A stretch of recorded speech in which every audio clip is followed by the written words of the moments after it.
こんにちは。こんにちは。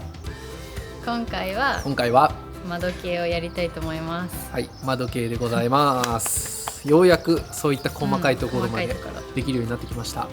3つ、カーテンとサンシェードと網戸。はい、はい。3つでございます。で、僕が網戸とサンシェードを担当してまして、私がカーテンを担当してます。はい、そういう役割分担でございます。ということで、早速おのおの頑張ってますんで、それを動画にしておりますので、ご覧ください。ご覧ください。サンシェードの作成に入りたいと思います。はい、で、サンシェードを作る材料はもうこれだけです。ダンプラ、真っ黒のダンプラをホームセンターで買ってきたので、これを窓枠に合わせて加工してスポッとこう押し込んで入れるだけで、カットしたらこういった端とかで怪我したら危ないので、こういった真っ黒のビニールテープ、どこにでもあるようなやつを貼って、保護してあげる。ただそれだけの運用で今回は行こうかなと思ってます。サンシェードをつける目的としては、単純に日差しよけ、日よけっていう意味ももちろんあるんですけど、断熱とかそういったことも、冬場は寒いので窓から結露して、そういった結露の防止とか断熱とかそういった意味も込めて、今回はダンプラを使っております。はい、で、以前ですね、他の方法もいろいろ考えてまして、じゃん、これ。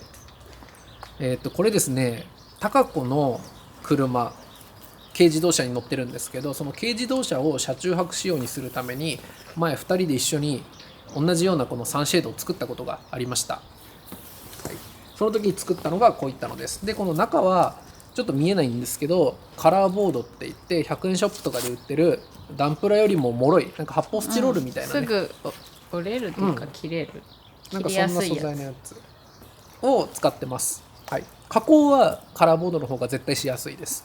で、そのカラーボードに、これが断熱用のアルミですね、アルミシート、これも100円ショップです。これで買って、見た目が悪いのでこういったリメイクシートを貼って、目隠しこうやってパチパチって貼っていって使ってました。カラーボードって補強してるというより割れやすいので、今回ボンゴの窓枠って結構大きいので、これを折りたたんで使うんじゃなくて、こういったダンプラを2枚組み合わせて使った方がいいんじゃないかっていうところで、今回はシンプルにダンプラにビニールテープを貼るだけっていう、もうそのまま素材を使おうかなと思ってます。はい、なのでこれよりはもしかするとアルミとかがないので断熱が劣るとかそういったのがあるかもしれないんですけど、その辺も試しながらやっていこうかなと思います。はい、じゃあ次にサンシェードの型取りをしたいと思います。新聞紙をこんな感じで組み合わせて大きいのを作ったので、これを使って車に行って型取りを今からしていきたいと思います。じゃあどうやったら一番うまくいくかな。足りない？なんかもうちょっとピンって貼った方がいいよね、多分。いや、ピンって貼るとずれちゃうかこんなもんがいいのかな。それで下ろしたところで止めようか。だから上からそうして下ろして、ここで止めよう。こんな感じで今地面にちょっと貼ってみました。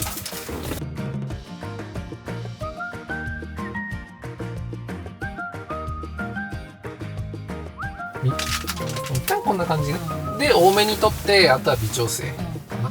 で、こっちの窓とこっちの逆サイドの窓は、窓自体は寸法が一緒なので、それを一回作ってみて、あったらもう一個作るっていう風にしようかな。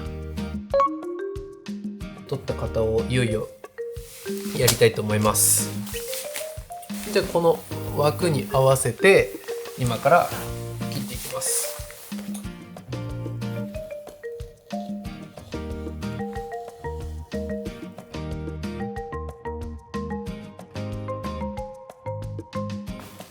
はい、こんな感じで板が切れました。で、これがスライドドアの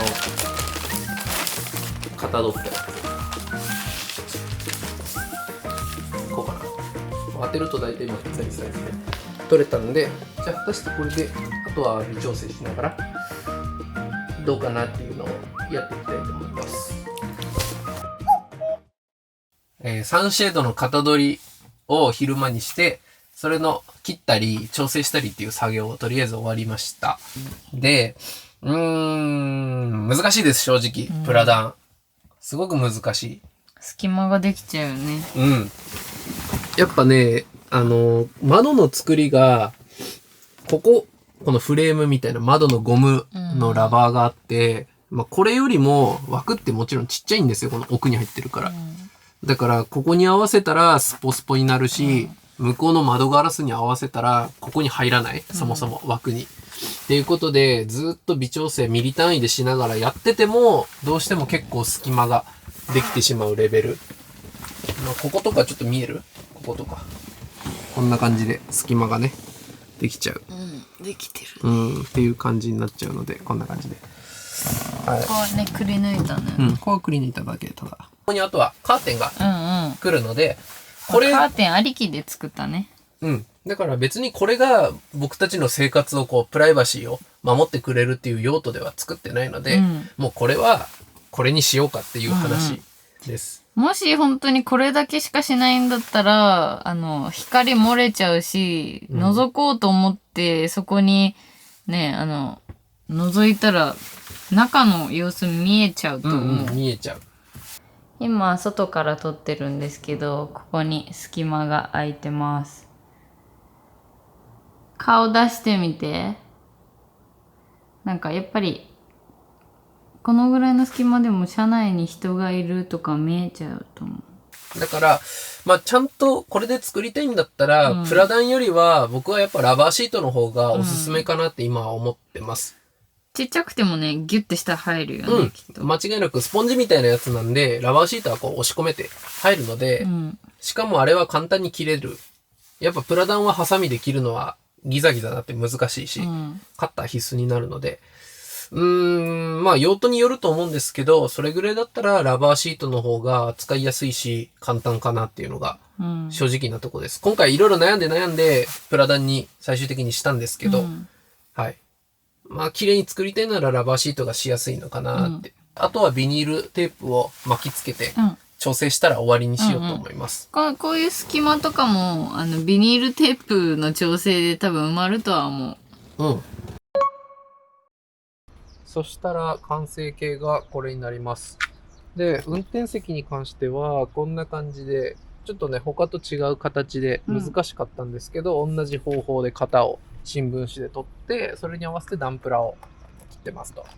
で、こんな風にどこの場所かってわからなくなるんで、マスキングに名前書いて R1 の2とか、右と左、そして何枚目の窓のどっちですかっていうのを一応書くようにしてます。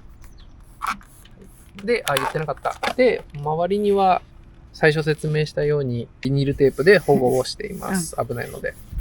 で、内側。こんな感じで、若干ね、全体的に隙間がね。上の方とか隙間があるね。多分ここを最初に作ったから一番下手だったところ。ここを一番最初なんだよ。全部の。隙間はあるけど、最終的にカーテンがね、今もう取り付けまで終わっちゃったんだけど、カーテンの。そういう風にその上からカーテンをつけてるんで、別に隙間があっても私たちは大丈夫。外側から見たらこんなんね、もう全然中の様子は見えない。全然問題ないね、外から見てもさ、ちゃんとなんか目隠ししてるなって感じで。プラダンかどうかって正直わかんない。夜だろって昼だって。なんか黒だから目立たんよね。目立たないね。僕たちは3つ考えて、1つ目がこのプラダン採用したやつ。2つ目がカラーボード。高子の車で1回作ったようなやつ。3つ目にラバーシートっていうこの3個の中から検討して今回はプラダンにしたんですけど、お金を一番かけたくないならカラーボードが絶対安いです。100円ショップで全部揃うので。で、綺麗にもうこれだけで生活を守りたいとか、そういったんだったらラバーシートの方が多分調整がしやすいんじゃないかなと思います。僕たちは今回もうプラダンを貼って終わりっていう風にして、ここにはカーテンをつけるので、そういう人にはプラダンでもいいのかなという形で。はい。あと強度の部分があったので、はい。プラダンに今回はしました。でもあれだね、ラバーシートだったらさ、内側にさ、そのリメイクシートとかは貼れないね。貼れないね。だから真っ黒になっちゃう。リメイクシートとかを貼って、そのデザイン性、内側のデザイン性を求めるなら、プラダンかもしれないね。そうね、カラーボード、どっちか。そうね、ゴムだから貼れないかもね。ということで皆さんもまた参考にしていただければと思います。